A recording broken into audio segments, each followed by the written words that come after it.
Gentlemen, how you all doing? Good. Very good, We're thank you. good. Yeah, excellent. And how are you guys doing with the Dallas weather? I don't. One of the guys noticed in one of the last panels I did, he was going to run up and get me some water because my throat's going. I don't know.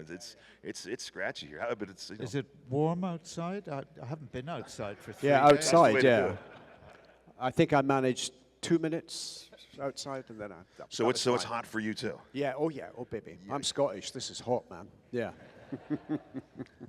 We're in square. It's either like 100 degrees or it's freezing inside. It's, Yeah, that's right. Yeah.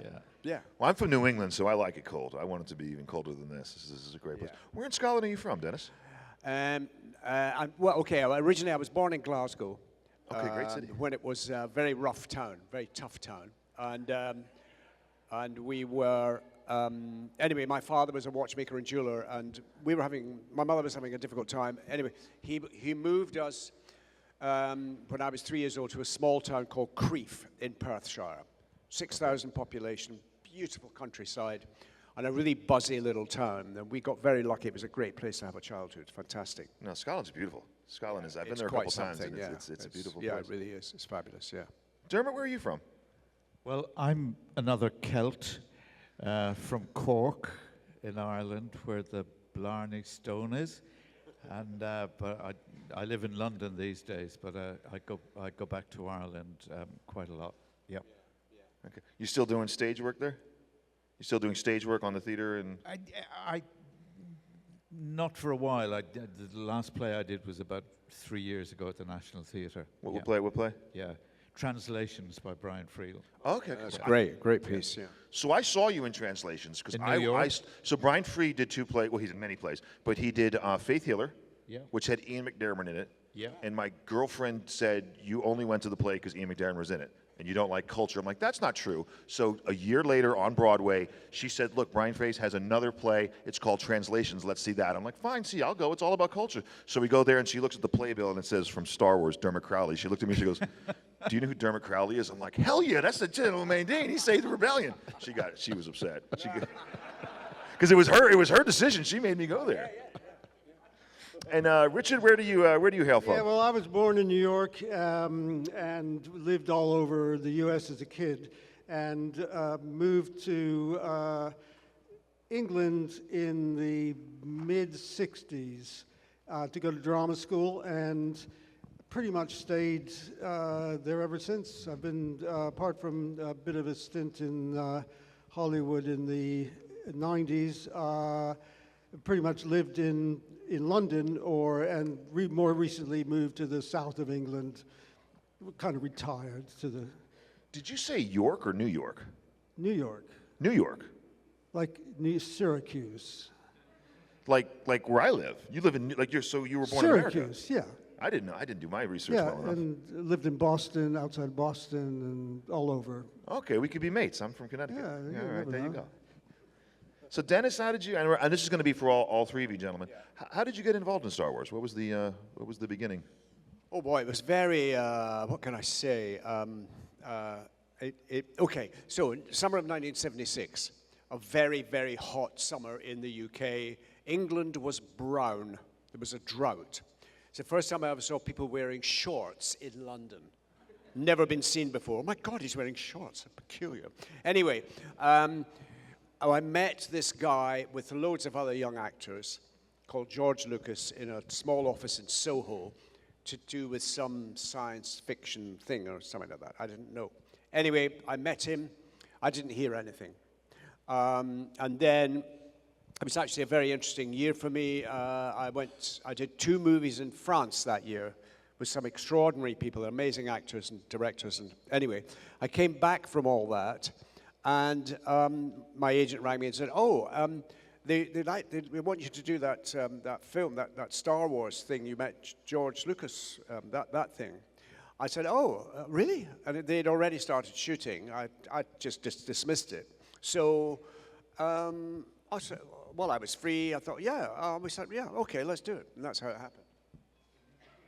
There you go. Very accidentally and very, haphazardly, yes. Yeah. Dermot? I came late to the game in that my agent said, I have an interview for this film next week. And I went and met Richard Marquand, and I was offered the job. But I was a complete ignoramus because I hadn't seen, sorry, Dennis, I hadn't seen either of the first two movies.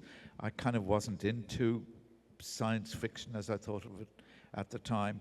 And also, Star Wars, or Return of the Jedi for me, was just another job. It was a couple of days on a film. And I thought that was that. And it wasn't until a great Scottish friend of mine, Ken Drury, who's an actor, rang me up months later and said, "Hey, Dermot, there's a doll of you in Hamleys," which is the big toy shop in London. I said, what are you talking about? He said, "There's a fucking doll of you in Hamleys." They didn't call them action figures in those days. And I kind of went in and I saw it and I thought, what? And it was then that the penny dropped that actually, I was probably involved in something more than just another job. And here I am, 40-odd years later, sharing it all with you, and it's great. Dermot, wasn't there a story that you wore the beard only because it was on the doll first or something like that? Oh, God, here we go. Right. Oh, I'm sorry, I didn't mean to bring up any... No, I turned up on the first day after I'd been offered the job for the first day's filming, and I went into hair and makeup. And I hope you've noticed my hair in the movie, all of my own. And they said, "Oh, we've got a beard for you, Dermot." And I said, no, I said, "I don't want a beard."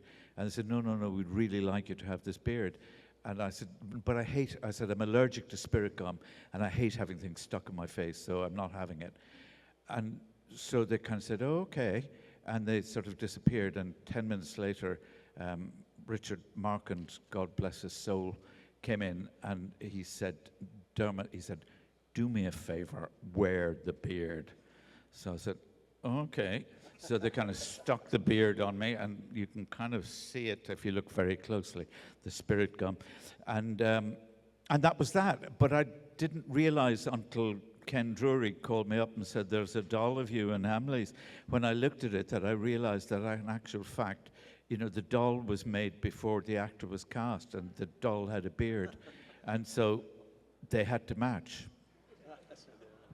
But is that true? Because if you remember with the 1983 Kenner figure, he's got your haircut. You got that distinctive mid 80s look. Well, they probably styled it like that. Oh, did they? Okay, Yeah. okay. Yeah. Fair enough. Anyway, that's it. Richard, so how did you end up getting on Hoff? Well, yeah, I mean, very similar. It was a normal audition call from a casting agent via my agent. And I had seen the first Star Wars, and probably like a lot of you I was very smitten by the Star Wars film. I mean, and I was talking to somebody else. It's so unusual that a film can capture the imagination of so many people and lasts for such a long time. But I sat there and I remember, the credits coming forward and the music, and it just stuck to me. And so when they said, "Would you like to go up for this part in Star Wars in Empire Strikes Back?" I said, "Yeah, I was thrilled to do that." I was not a big science fiction fan, but I loved the film. So was sort of a normal job, normal gig. Okay, you did a good job. And you have, of course, your famous line that we were talking about. Yeah, the line. Two fighters against a Star Destroyer. Now that line has become... I never realized until about 10 years ago that it's somehow taken on a life of its own. Because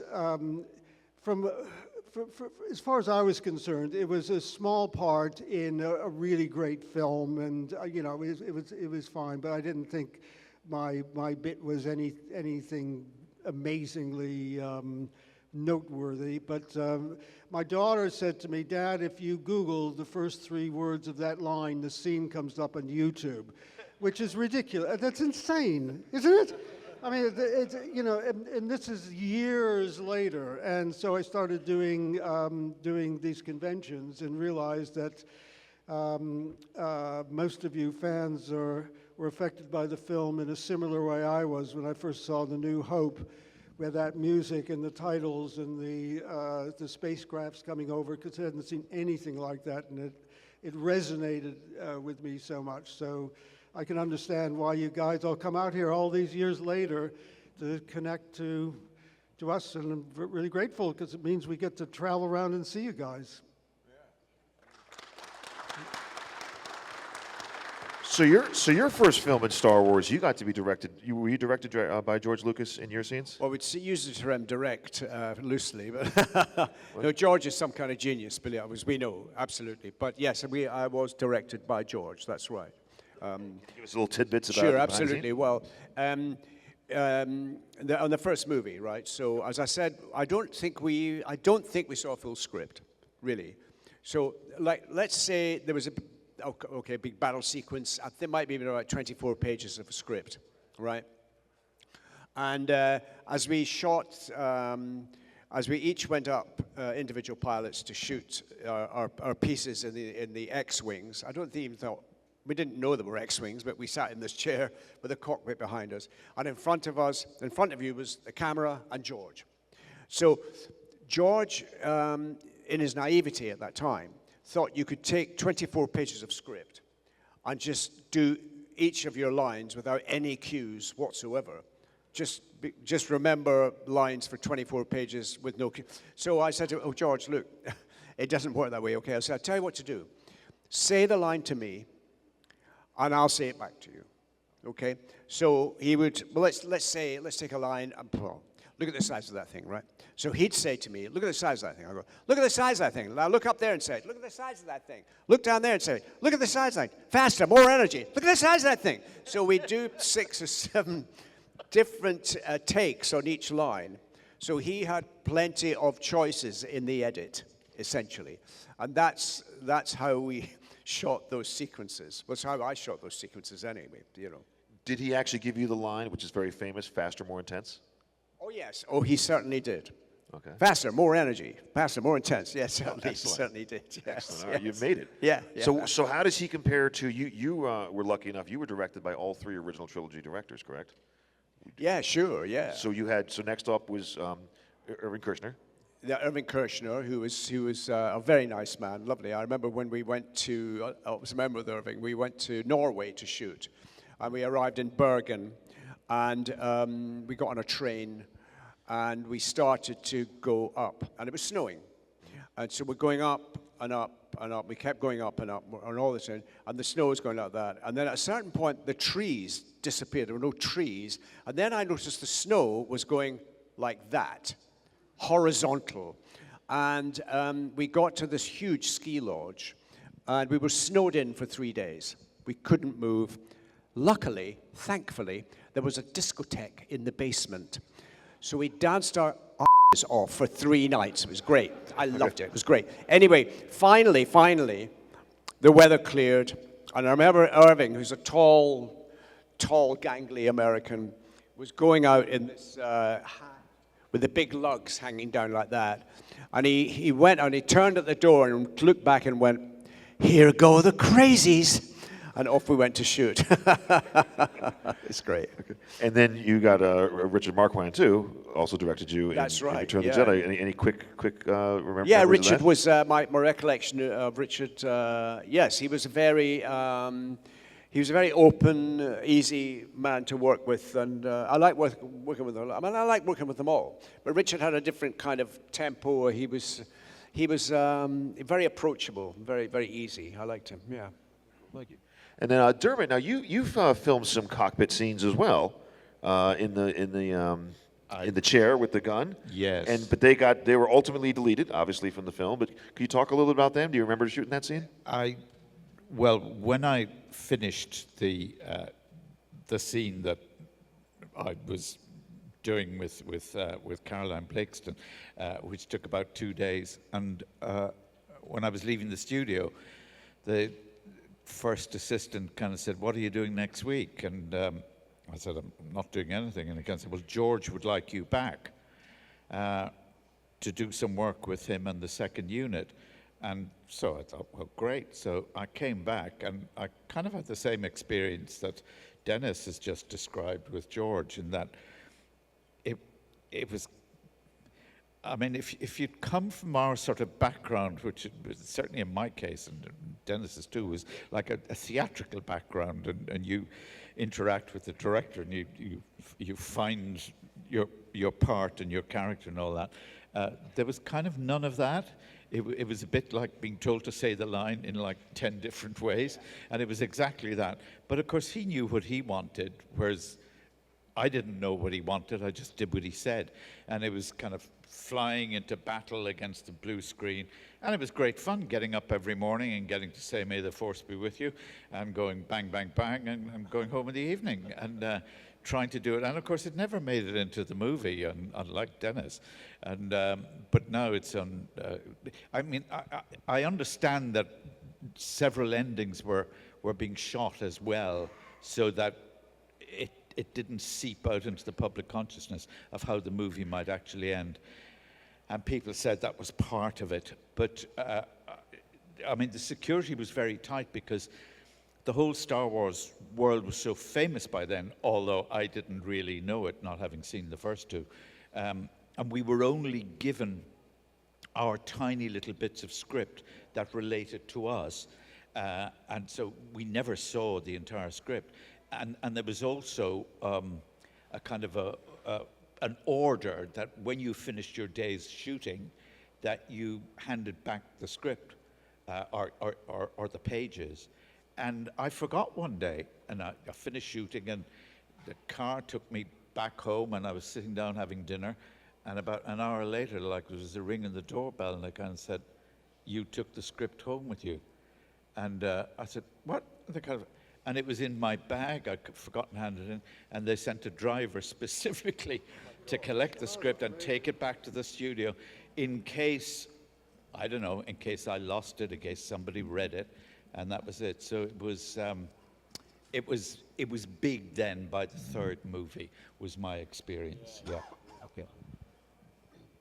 And Richard, what was your time like in the cockpit? Well, much the same. I think a bit lower tech than you. The cockpit was very basic. It was manned by two beefy stagehands rocking it. Do you remember that? Oh, yep. Was there a tennis ball on a stick with a blue screen for eyeline? I had a bit of that. Yeah, and yeah, you have to say all the dialogue in multiple different ways, and and at the end of the day, in the edit, you hardly heard any of it, as it was so fast, and my scenes in the cockpit, depending on the cut of the movie you've seen, I'm in it a little bit, or a little bit more, or just a little bit, and killed, or whatever. Or not at all. Or not. Oh, yeah. But that, not at all. I mean, that's the whole thing in these smaller featured parts that at the time that a lot of us got cast in from the American productions. If you worked in the UK. Was good money, because the daily rate was a little bit better, because you got a credit, and you had some lines and things like that. But it was kind of augmenting and subsidizing your theater work, which didn't pay anything. And so we were always grateful for doing all these American productions, but you never knew whether you would end up in the film or not. And I've done multiple U.S. productions in the UK where I can't find myself, or seriously, or some that are so bad that I remember. Do you remember the film Lords of Discipline? No, probably not. What year? What I year spent did it come the out? entire time, we figured out, a bunch of us who were casting this for the, because sometimes they cast British Equity Union people in to augment the American actors coming over. And we discovered if you somehow didn't get in the first master shot, you could spend the rest of the day goofing off in your trailer and things. You didn't have to do anything at all. But yeah, I've done some iffy movies, but yeah, that was. But Star Wars was the greatest one. Yeah. But all three of you have extensive theater work, so I thought, which is rare to have three at the time that does a lot of theater work. But I was wondering what each of your favorite plays that you've been in, or favorite character or favorite play. Do you have a specific one that stands out? Yeah, poof. Woof, poof. A load. Okay, I've done quite a lot of musicals in my career. Yeah, I saw you in Pal Joey. Pal Joey. Yeah, I saw you in that, you know. Thank you, yeah. You were very good. Thank you very much. I didn't... You were going to say Pal Joy, or you were going to say? Well, I wasn't going to say Pal Joey, but however, I must just tell you a little story connected to Pal Joey. But before I do that, I did a musical called Mr. Cinders after Pal Joey, and that was hugely successful for me. Got me an Olivier Award and stuff like that. So it was a 1930s musical, sort of British music hall. Part of it was written by the guys who wrote for the Marx Brothers. So it had a vaudevillian. I'm very influenced by American vaudeville. That's why I became an actor, actually. But anyway, I must just tell you, since you mentioned Pal Joey, when I was doing Pal Joey, the actor who originated Joey in that show in 1940 was Gene Kelly, one of my great heroes on Broadway. It took him to Hollywood, that role. So we're doing, because of my connections with Star Wars, there was a tall, laconic American guy called Richard, I can't remember his surname, who was one of the people who did Yoda, was one of the puppeteers who did Yoda, the character, and he then became a Muppeteer. He did the Muppet Show. I don't know if you guys know that, but anyway, the Muppet Show was very funny and brilliant. And one week, Gene Kelly was the guest in the Muppet Show, and Richard, who I knew quite well by this point, said to me, because it was on a Sunday, it was recorded, and I was doing 6 days a week in the West End, do you want to come up and meet Gene Kelly?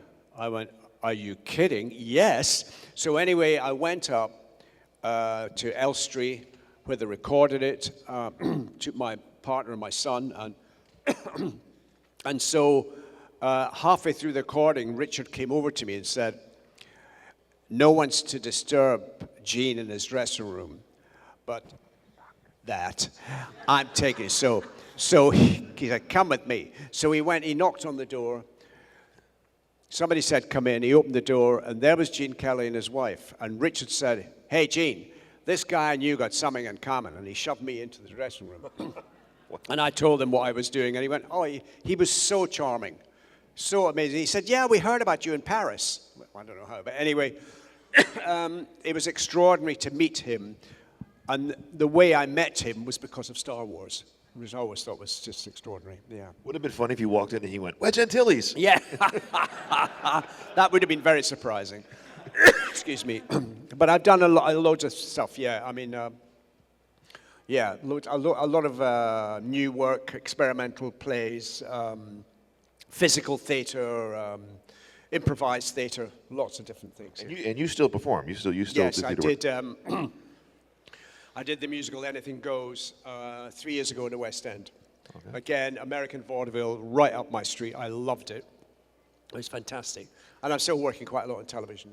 No, I've just finished something else. Be starting something else in September, October. Yeah. Right. I remember you were in Hornblower. That was great. I was in Hornblower, that's right. You ever watch Hornblower? He plays this mean admiral. Well, thank you. Oh, wow, someone likes Hornblower. All right. There we well, go. thank you. It was quite a tricky shoot, I have to say. Out at sea. Yeah, my first day, it was shot in the Crimea on the Black Sea. And I was dressed in all these amazing period costume, excuse me, and playing this rather dashing lieutenant, sword play and all that stuff. So I get on this boat the first day of the shoot, and just in the harbor, it's a triple-masted schooner from the period 200 years ago, and I felt the boat going like that. And I thought, what? I started to feel immediately queasy. So we're getting out, we're an hour out to sea, right? And I'm standing, holding onto the edge of the ship, staring at the horizon, trying not to be sick. And someone came up to me. I have to watch my language, there are children present. Someone came up to me and said, "Dennis, are you all right?" I said, "Get me the director." So the director came over and said, "Dennis, what is it?" I said, "Get me off this fucking boat." So they had to turn around, go an hour back into port. I had to climb, I don't know how I climbed down off it, got onto dry land, and I was in shock, shaking and crying. So the next day I had to Valium and seasick pills. So it was quite a shoot. Woo. But you did a great job. You came across as a seasoned admiral that does his job. That was an incredible acting job then, I tell you that. My God. Oh, baby. There you go. Dermot, do you have a favorite theater performance that you've done? My legs are feeling wobbly after that description. I can feel it. Isn't he a good storyteller? He's like, really, I mean, I almost felt the waves, didn't he? I don't know. I guess I spent a lot of time doing theatre over the years. I spent about 3.5 years at the National Theatre in London, and a lot of time in the West End. But I haven't done as much recently because it's kind of hard work. It's 8 shows a week for weeks on end, and if you're sitting at home at 4 o'clock on the 10th of November and it's bucketing rain outside and it's dark and you've got to make your way to the theatre and try to be as good as you possibly can be because the people who are seeing it for the first time. It's not easy. So I haven't been doing a great deal, but I've worked a fair bit in New York, plays that I've been in transferred, like translations, a couple of times. And I did a play with Glenn Close about 3 years ago about the life of Joan of Arc. And Glenn played Joan of Arc's mother, and I played her father, which was quite interesting. But apart from that, it's mainly film and television. I've been doing a series for the BBC for a long time now called Luther, with Idris Elba. I don't know if there are any Luther fans here, but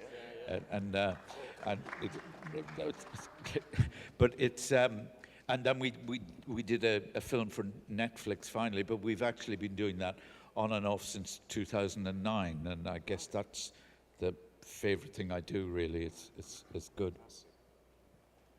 Richard, you got it. I'm sorry, Dermot, were you finished? No. I didn't say cut. I didn't mean to. Absolutely. Well, my theatrical career isn't quite as outstanding, but I did do a lot of theater. Out of drama school, my first job was in the tribe in a musical called Hair.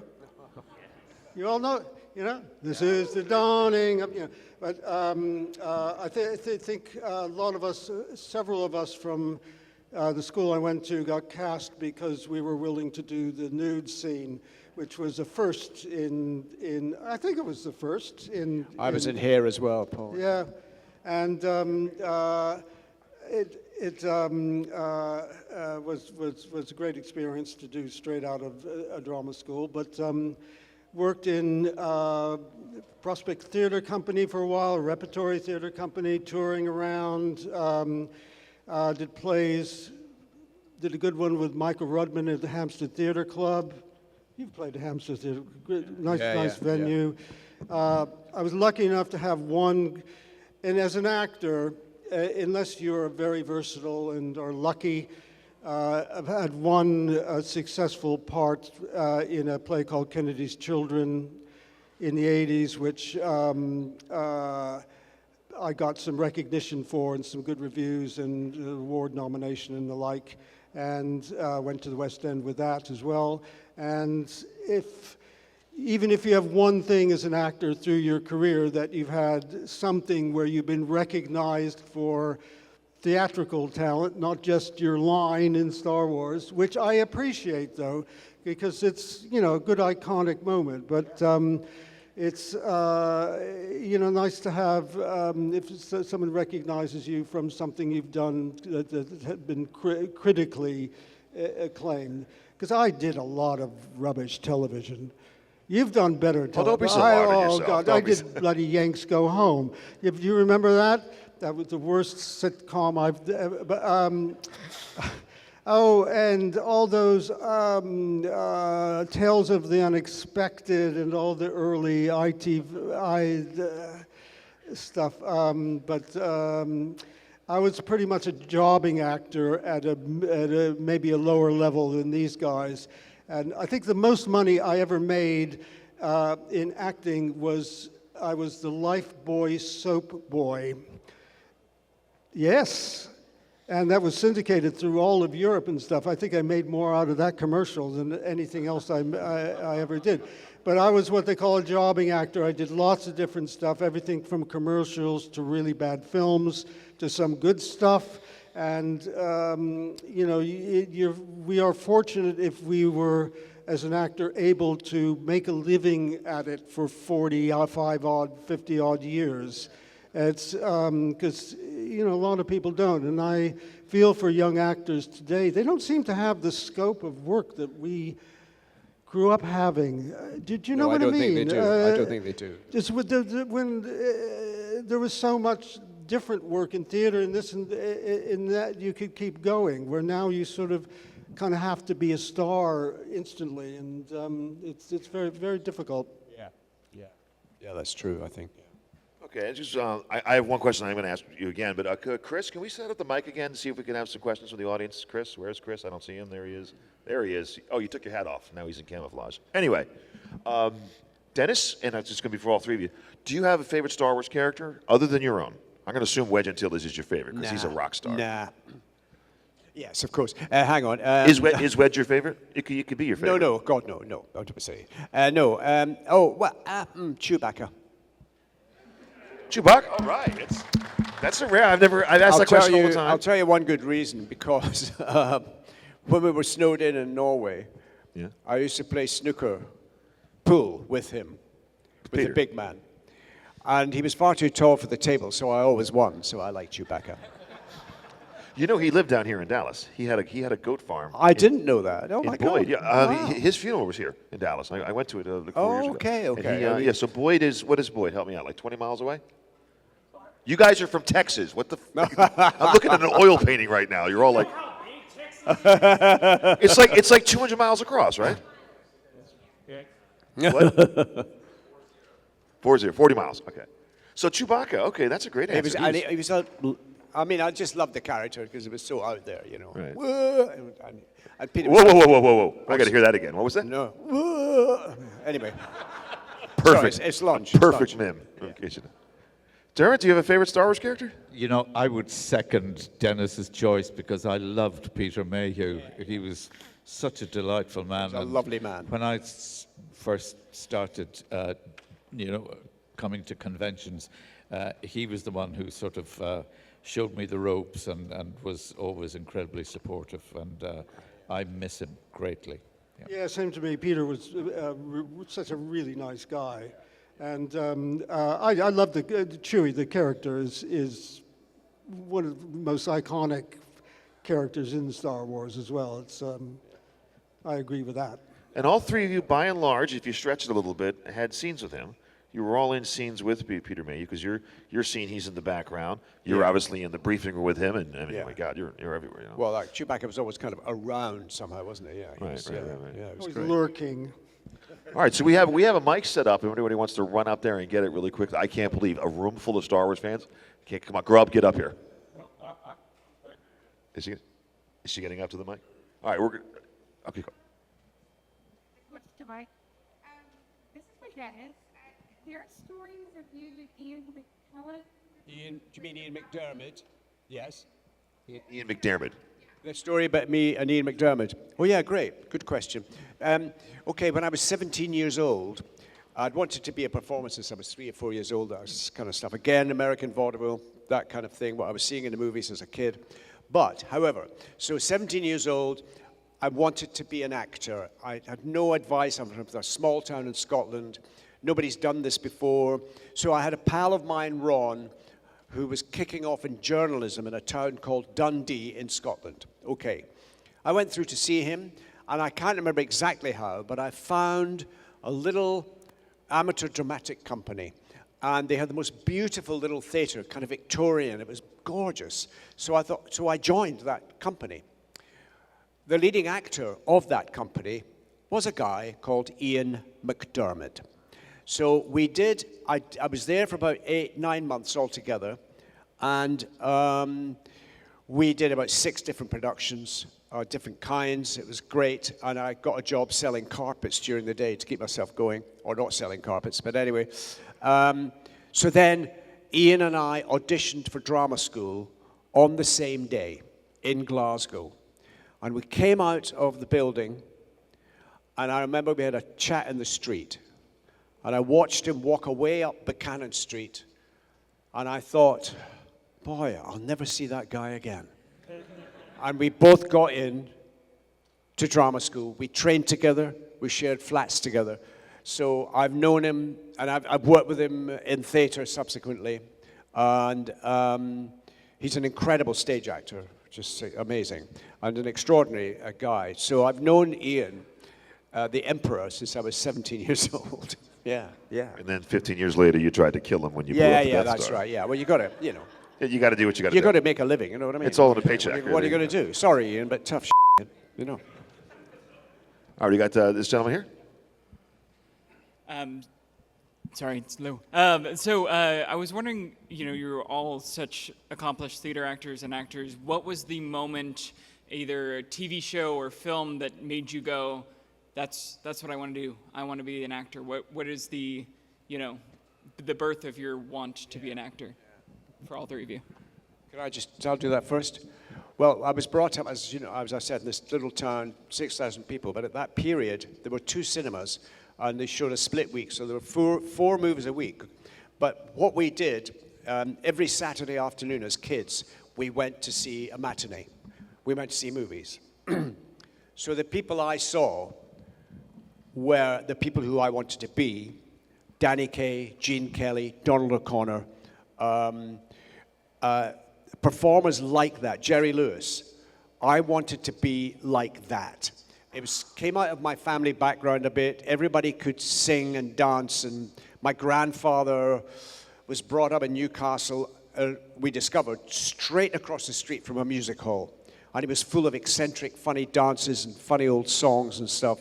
So that's where my thing came from when I was 4 or 5 years old, and it never went away.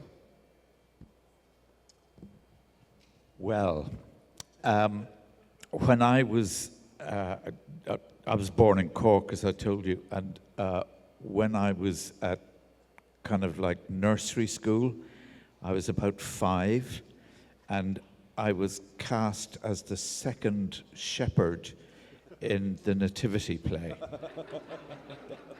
And we rehearsed it all the way from September to Christmas, like once a week. And the school was run by nuns. And the week before the play went on, I got measles and couldn't do it. And when the measles became less infectious, my mom took me to see the nativity play in the school. And I remember sitting there in white rage at the guy who was playing my part as the second shepherd. And it was a kind of a rage that I was too young to be able to control it. I couldn't believe that I wasn't up there because this guy was so awful with the 2 lines that he had for the baby Jesus. And I honestly think, and I'm not making this up, that was the spark that made me desperate to be up on a stage. And now, so many decades later, I've achieved it finally. That's it. Yeah. That's great. That's brilliant. Well, mine's a little bit less glamorous, but in high school, I joined a drama club so that I would get out of doing athletics and stuff. Okay? It was a way also of meeting girls, because great for that. And I found I just loved it. And then I just was too lazy to try to do anything else. And so I first went to drama school in New York City for a little bit, and I'd grown up a little bit more in Europe. So I went to London to go to drama school because I thought that would be cool and give me a bit of an edge. And so that's how it all started. Yeah, brilliant. First, I'd like to thank all of our Rebel heroes for your service to the Rebel Alliance. My question is, what is it like to have your likeness in toys and games and video games and books and comics, and probably for many years? Like, what is that like? Sorry, I can't quite catch that. Well, He asked you what was it like to have your likeness on toys and stuff like that. Oh, I see. Yeah, thank you, sir. Yeah. Yeah, well, I did have an action figure for a little while, and it would have been great to have gotten some money for it, but I think we all had to had to sign away any marketing rights when we signed the contract for that. But yeah, it's really unusual. It's weird. What is also weird to see myself in the graphic novels that followed and the animations, where they actually do look like I did back then, recently. So it's sort of it's a little bit flattering in a way, but it's an unusual experience. We got one. It's interesting to say the least. Somebody, quite often the question I get asked when the whole business about the action figures comes up is, do you have one, of yourself? And I do. It's in a drawer somewhere at home, and somebody said, and have you ever kind of played the Star Wars thing? And I kind of said, I stopped playing with myself a long time ago. Yeah, that's his story. But I mean, I love the sort of older figures. Look absolutely amazing, the kind of originals. But I got a kind of a fabulous, ridiculous kick for a man of my age when they brought out a little Lego figure of my character, which is only that high, and I just think that's really cool. Yeah, I mean, I just found it when I first saw me I just found it so peculiar and surreal. And what is this? But I guess so. Here we are, and people are giving it to us constantly. And you just go, oh, yeah, that's me. And so you become just used to seeing yourself as a very small plastic blob, basically. But the first time we experienced seeing this, you went, this is weird. That's me? Oh, my God. So, yeah, very strange. And now it's like, yeah, so what? Yeah, there I go. Yeah. Do you have anything? Do you have anything? That's a lie. What'd you say? That's a lie, I said. It's a lie. I'm sure, yes, I do. I do have a couple of little, yeah. But you're not going to tell us what it is. Okay, we'll just keep it a secret. We got one more question here? That's a well-dressed, that's a nice shirt. Show everybody your shirt. Look at it. Alec Guinness shirt. Isn't that funny? Oh, great. I wonder who made that. This one's for Dennis. Since you were in the most recent Star Wars movie and technology's changed so much, what were some of the differences with the cockpit scene that you filmed for the most recent Star Wars film versus the original trilogy films? So it's a comparison between the cockpit scenes you did in the original Star Wars trilogies towards what you did in the Rise of Skywalker. You were in the latest Star Wars movie. So can you compare the two? What were the differences? Yeah. Yeah, well, it was. Well, I'd just say first of all, it was lovely to get back there and be in that situation again. And J.J. Abrams is terrific, great to work with, it was a pity it was such a short period because they wanted me for 5 days, and I was so busy in the theater doing a play and then directing one, and it didn't look like it would work out at all at one point. So we could only manage 1 day in the end. In a sense, I remember being in the cockpit, and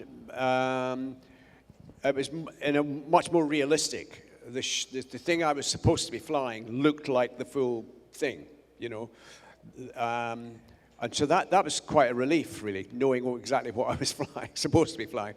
It was slightly odd. We weren't wearing helmets at all, as you remember, which is, I thought, but that can't be right. We should be, you know. All in all, it was very, very pleasurable experience to revisit that world, even briefly for 12 hours, which is what I did. So in some respects, it felt more, I would say, now I think about it, just a little bit more relaxed, because I think there had been so much experience poured into that by that point. Everybody knew exactly where they were, So, yeah, that's what I'd say. Yeah. Okay. Well, gentlemen, I want to thank you for coming here. But before we leave, because you guys were all in the theater, so you'll understand this, I just want to thank the sound and tech guys that are in the back, because this has just worked. This is my last panel of the weekend, so you guys have done a great job. Thank you very much. And I also want to thank DJ Elliott for just being DJ Elliott. And then, of course, you three gentlemen, officers of the rebellion, I want to thank you guys for coming here. You guys will be here for the remainder of the weekend in the main hall. Yeah, we'll be there. Yeah. So thank you very much. It's great talking to all of you again. Thank you. Really appreciate it. Thank you very much.